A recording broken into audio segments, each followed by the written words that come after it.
Mes amis bel naturel, téléphone mwen te nan men mesye ase pendant moment yo nou pat getan pale parce que depuis nan lundi soir, m senti kontrasyon yo vin komanse pi vite, ou pa kompran?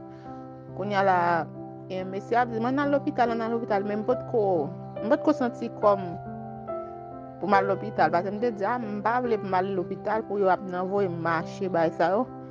C'est ça fait m'bat ko vle aller puis nan soir m'fait le bruit te a pour moi m'boire mais depuis dans la journée m'te fait toute semaine toute comme gen doli m'fait semaine avec Théa et puis m'a boire et puis dans lundi soir m'boire Théa et puis malgré m'a senti contraction yo m'aller m'boire fin boire elle fait 4h du matin me senti ba la vin pi chaud konya la dit m'en aller non konya m'di on nous font petit temps toujours. Quand on fait au moins 6 heures, nous allons à l'hôpital là. Quand on y a là vraiment, vous êtes dans 6h40. Je me sens contraction venir tant que son envie pousser me dit je pas pousser non, bon me font jambe plus rapidement à l'hôpital. Les m'river l'hôpital, distance moi en route pour m'aller à l'hôpital là. Les m'river l'hôpital.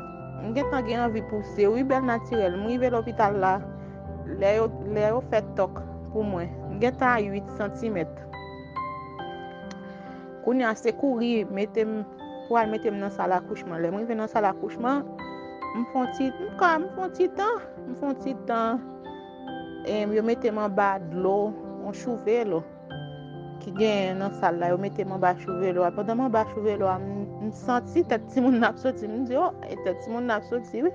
Et puis yo prend pendant yo prend moi presque monter cabane là. Et puis me casser les os. Là me casser les os distance monter cabane nan manik mette dom sous cabane nan tellement bel naturel me pousse petite là toute force moi petite pas sorti un seul coup tant que son on de local là lou connaît message là plus long